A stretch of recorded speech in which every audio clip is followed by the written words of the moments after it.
En manchette cette semaine, les pressions continuent pour que l'épave Catherine Spirit quitte Beauharnois. La Caisse des jardins de Vaudreuil-Soulanges procède à la remise de 50 bourses étudiantes. Et le Centre d'archives de Vaudreuil-Soulanges inaugure le fonds d'archives Pierre Patry.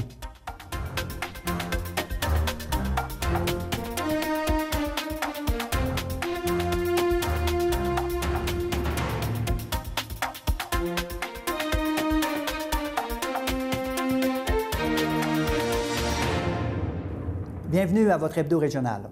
Il y a du nouveau dans le dossier de l'épave Catherine Spirit à Beauharnois.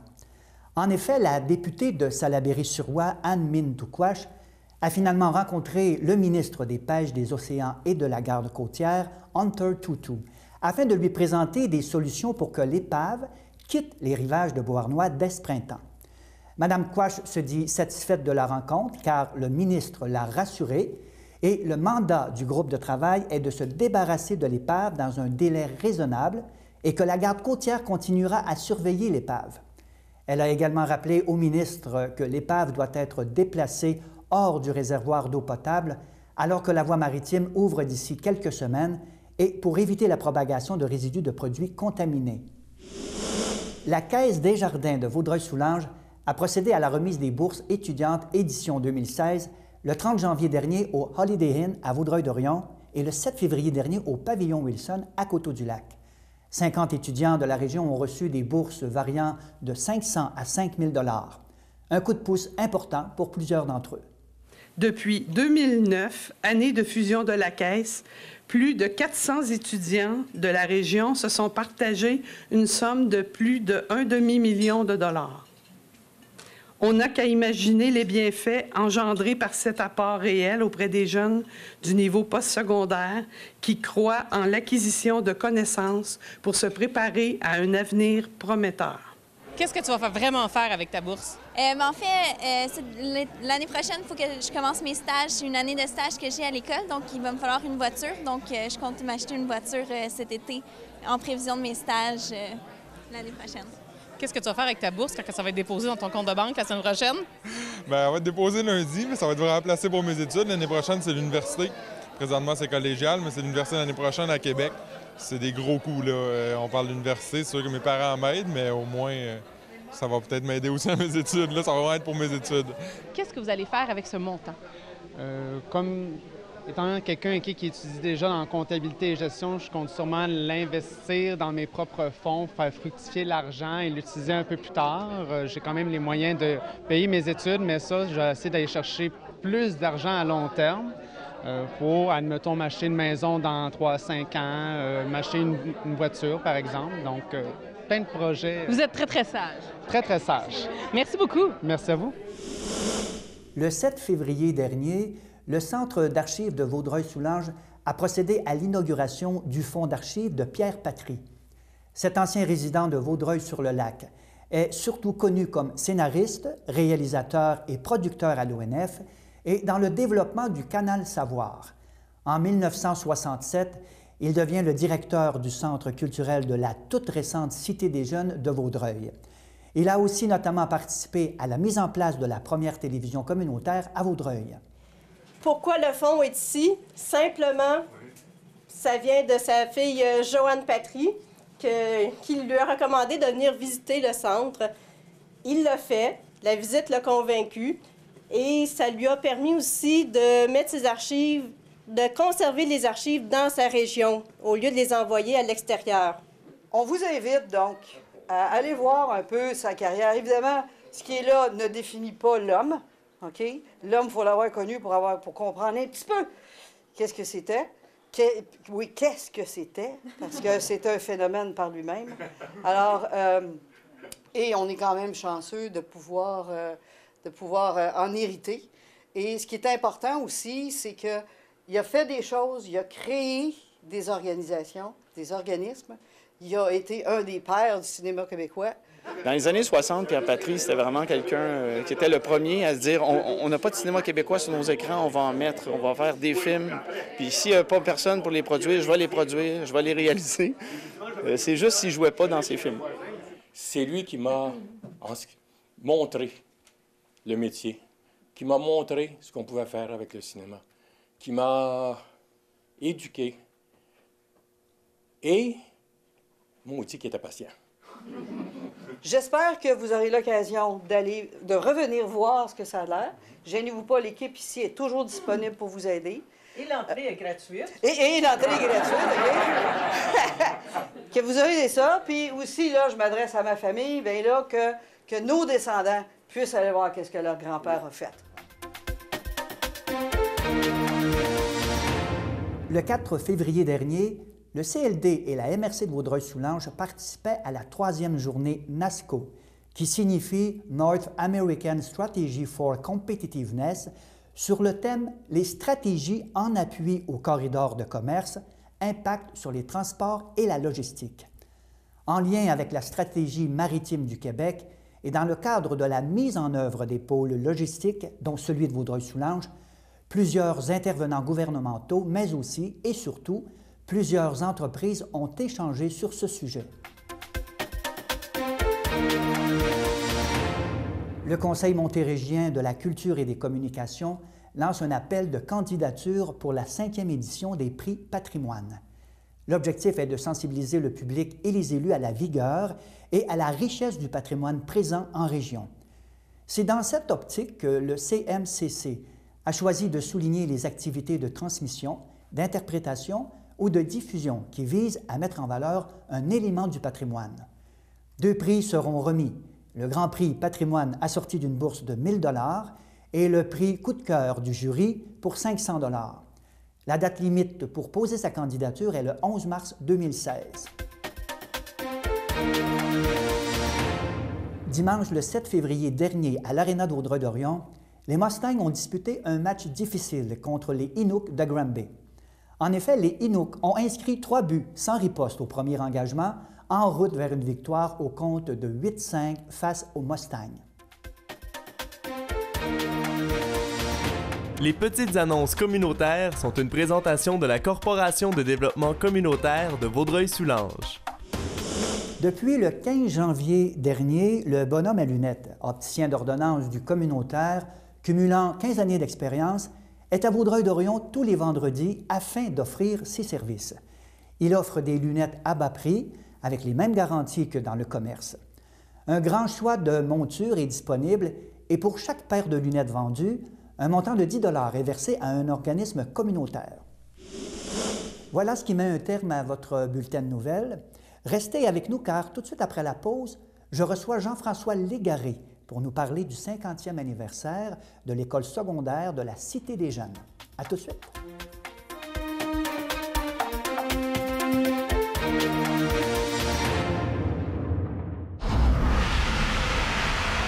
Chaque semaine, sur les ondes de C'est sur la télé, voyez ou revoyez le match du dimanche des Mustangs de Vaudreuil-Dorion.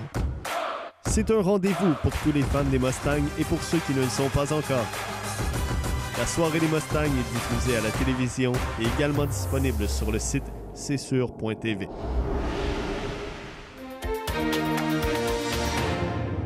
Aujourd'hui, dans le cadre du 50e anniversaire de la fondation de la polyvalente de la Cité des Jeunes, je reçois Jean-François Légaré, qui est responsable des fêtes de ce 50e.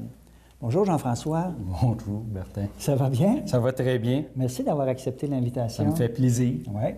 Avant de commencer dans les festivités cette année, dites-moi, c'est quoi le rôle que vous avez comme animateur? Vous m'avez dit SASEC, à l'école? Oui. Moi, je suis animateur au service d'animation spirituelle et d'engagement communautaire.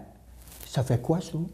On anime les jeunes à travers plein de projets pour qu'ils se découvrent, qu'ils découvrent un peu le sens de leur vie et qu'ils arrivent à poser des gestes concrets pour changer le monde autour d'eux autres. Donc, on fait beaucoup de développement international. On va aller, par exemple, ce midi, je m'en vais avec une dizaine de jeunes chanter au centre d'accueil pour leur souhaiter, c'est les anniversaires du mois. Là, donc, wow, c'est génial, ça. Oui, c'est très bien. Ça fonctionne bien, ces animations? Oui, ça les jeunes sont réceptifs. Et s'il y en a d'autres, s'il y en aurait un ou deux qui auraient une vocation plus s'intérioriser, spirituelle, vous allez les accompagner là-dedans aussi? Oui. Sur leur propre voie?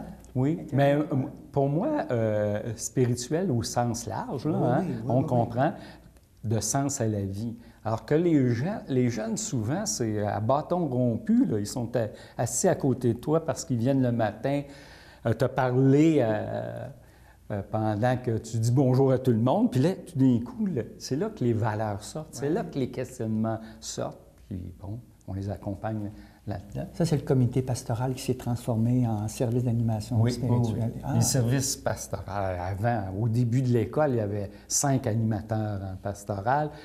Là-dessus, je pense qu'il y avait 3 prêtres, une religieuse, une laïque. Et tranquillement, bien, ça s'est transformé. Dites-moi, Jean-François, la polyvalente, la Cité des jeunes existe depuis 50 ans. Absolument, oui. C'est la première qui a vu le jour au Québec, c'est à Vaudreuil. Ça ne s'appelait pas Vaudreuil-Dorion, c'était Vaudreuil. Oui, mais c'est pas exactement vrai. Non? Non. Alors, c'est sûrement la première école qui a été pensée et dans l'esprit de Paul Gérin-Lajoie.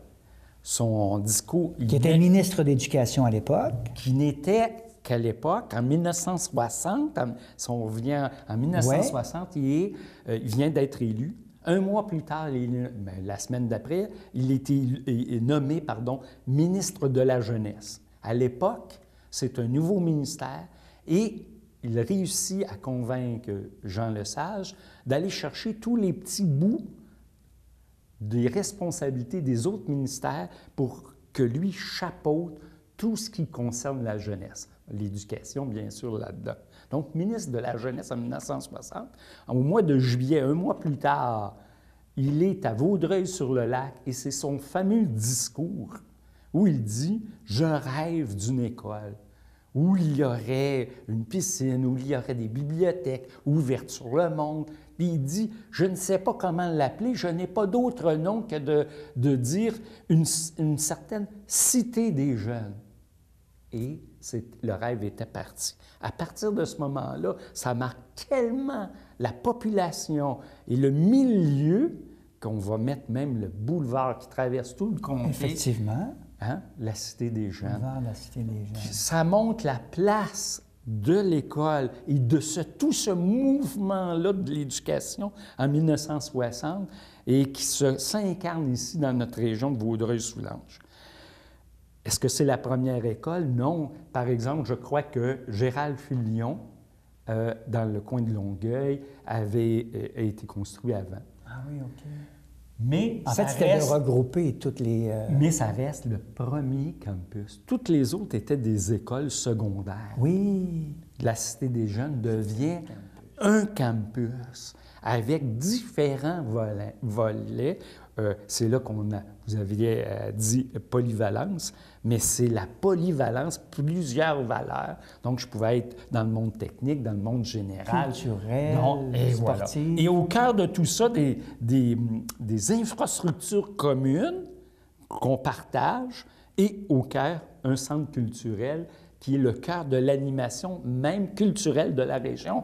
C'est le premier théâtre de la région. Il y avait des cours le soir à la population extérieure. Donc, ce n'était pas seulement tourné vers les élèves, c'était ouvert sur le monde.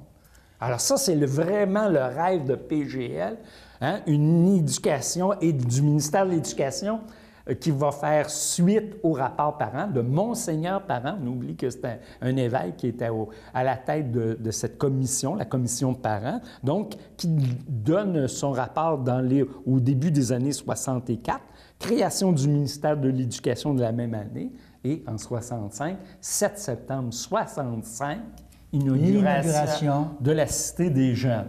Et là, vous fêtez le 50e anniversaire cette année. Absolument. Avec une pléiade de festivités, d'activités. Oui, parce qu'on voulait montrer tous les aspects de l'école. Ça commence comment? Alors, on a commencé au début de l'année le 11 septembre avec une fête de Le la 11 rentrée. septembre? Ah oui, au début de l'année scolaire. Oui, à l'année scolaire. On pouvait pas, on aurait voulu le faire le 7 septembre, mais ça... C'était pas possible. C'était impossible. Donc, le vendredi 11 septembre, on a fait la fête de la rentrée, avec laquelle on a fait la fameuse photo du 50e. Il y avait eu une photo du 25e. On fait une photo aérienne du 50e.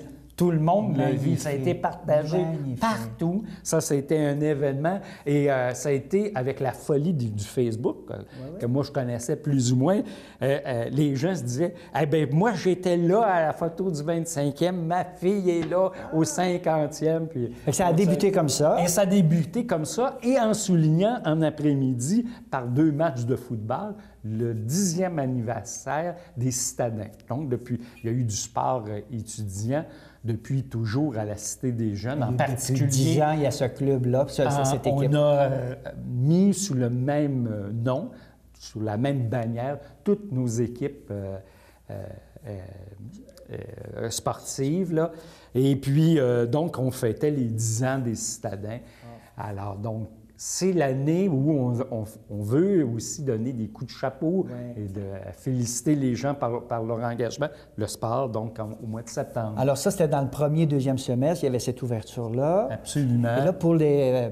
Après ça, on a eu, au mois d'octobre, on voulait dire merci à tous les fondateurs de notre école, tous ceux qui ont mis la main à la pâte pour construire ce grand rêve-là. Alors, on s'est dit, mais qui on invite? On a invité tous les membres du personnel, du concierge au directeur depuis 50 ans. On a recensé leurs noms, on les a invités. Bien sûr, quelques-uns étaient décédés. On était plus de 400 personnes le 23 octobre pour souligner ça. À quel endroit? À la Cité des Jeunes. Ça a commencé par un spectacle de 2 heures au Grand Théâtre, suivi d'un banquet et du dévoilement en présence de Paul Gérin-Lajoie d'une plaque immense où le nom des 2000 personnes qui ont contribué à la Cité des Jeunes était inscrit. Monsieur Gérin-Lajoie, il est fier de cette réalisation-là. On le sent quand il en parle. Oui, quand absolument. on le voit en entrevue, là. Il est ému de voir. Très aussi. ému. Et pourquoi avoir donné autant d'ampleur aux fêtes du 50e? C'était, moi, je crois que ça marque l'histoire de la région, du Québec, de l'éducation et du rêve que Paul Gérin-Lajoie à 95 ans, là, il est âgé, oui. Qui a encore toute son énergie quand on lui donne un micro. Intellectuel. 100%. Et là, nous dévoile un peu ce qu'il avait en tête et tout. Jean-François, les activités qui s'en viennent, là, février, mars, avril, jusqu'à la fin scolaire, quelles sont les activités majeures qui vont avoir lieu, là, pour qu'on en fasse la promotion? Absolument. Alors, on commence avec le 9 mars prochain. Oui. C'est notre collecte de sang annuel. Cette année, elle a un aspect 50e parce que les 3 porte-paroles sont 3 enseignants de la Cité des Jeunes.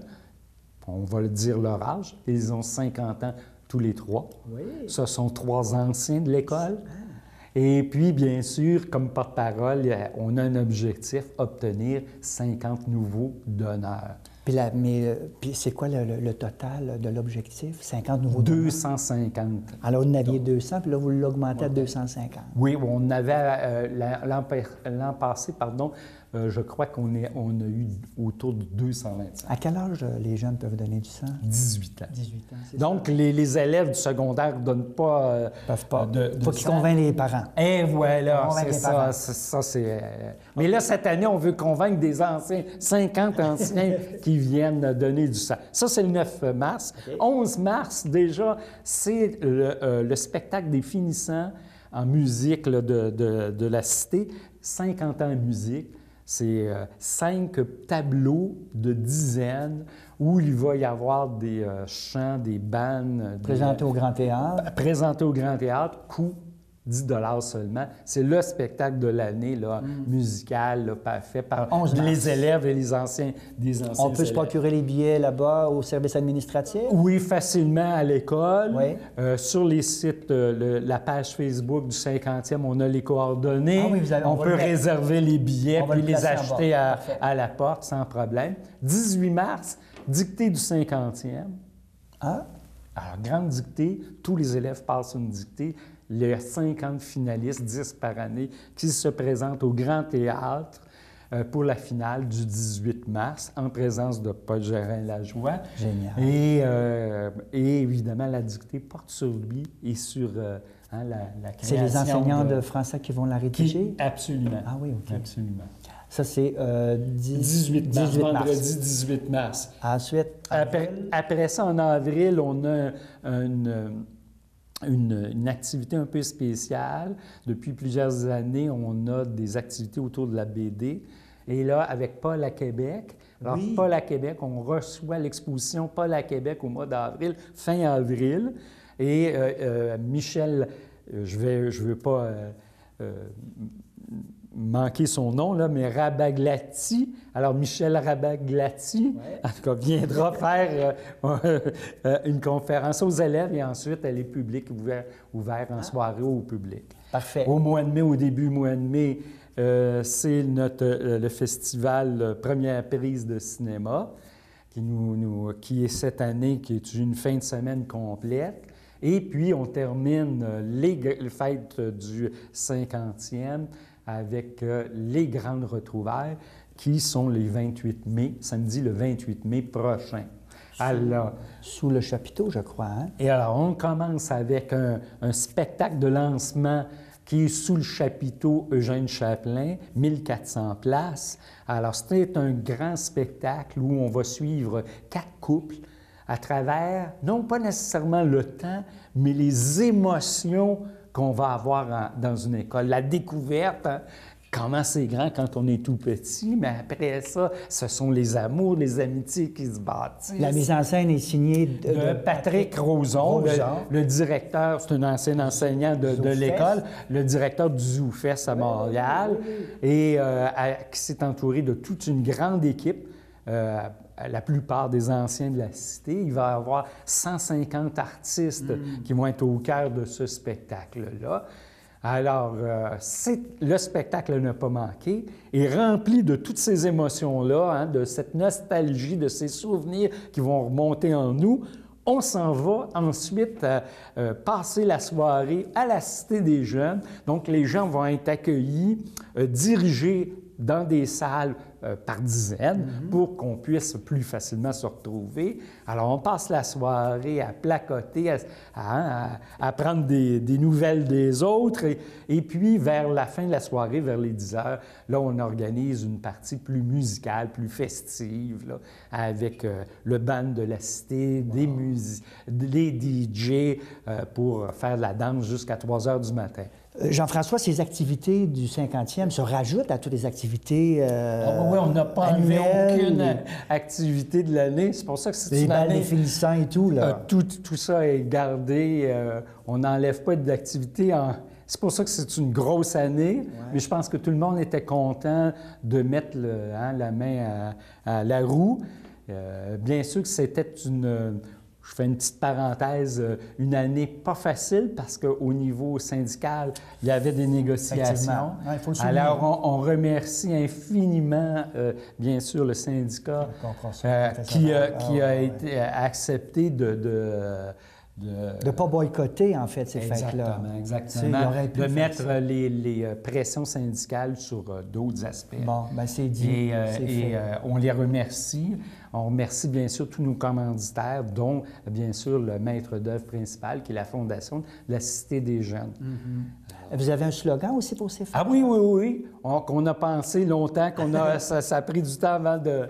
Et que notre slogan, c'est « Notre cité, notre monde ». Parce que quand on vient à la cité, bien, c'est un peu notre cité. Et puis, ça nous prépare en allant à la cité à nous ouvrir au monde. Et puis, c'était un sentiment d'appartenance qu'on soulignait en disant « notre cité ». hein, notre monde. C'est le monde, une fois qu'on passe à la cité, on est marqué, je l'espère, positivement à vie et ça nous prépare justement à affronter ou à bâtir un nouveau monde, je pense. Jean-François, si on veut avoir de l'information supplémentaire, est-ce que vous avez un site web? Absolument. On peut aller sur le site web à www.fondationcdj pour citedesjeunes.com. D'ailleurs, on peut acheter nos billets dès cette semaine. C'est en ligne. On vient à partir de jeudi dernier qu'on pouvait acheter les billets. Donc, c'est en ligne. Il y a une page Facebook aussi au nom des fêtes du 50e de la Cité des Jeunes. Alors, on écrit 50e Cité des Jeunes, on arrive immédiatement dessus. On a mis, donc, en fin de semaine, le lien pour dire achetez vos billets. On a déjà, je regardais ce matin, plus de 18 000 personnes atteintes par le message. Donc, la folie ça un fonctionne. petit peu. Oui, ça fonctionne, puis on espère recevoir beaucoup de gens à notre fête, au spectacle. Puis ce qu'on espère même, c'est qu'il y a tellement de monde qu'on ouvre une deuxième heure de spectacle. Et puis, pourquoi pas? Et pourquoi pas? On a la place, on a tout. Oui. Écoutez, avec la passion que vous avez à organiser ces activités-là, c'est certain que ce sera un succès retentissant on l'espère. et que ce sera gravé dans les mémoires vraiment de la Cité des Jeunes. Merci Jean-François Légaré. Merci infiniment. Merci beaucoup. Merci. Et puis, on vous souhaite vraiment un bon succès. Merci infiniment. Voilà ce qui met un terme à l'entrevue. Je vous invite la semaine prochaine à votre hebdo régional. D'ici là, portez-vous bien. Merci. Ça s'est bien passé.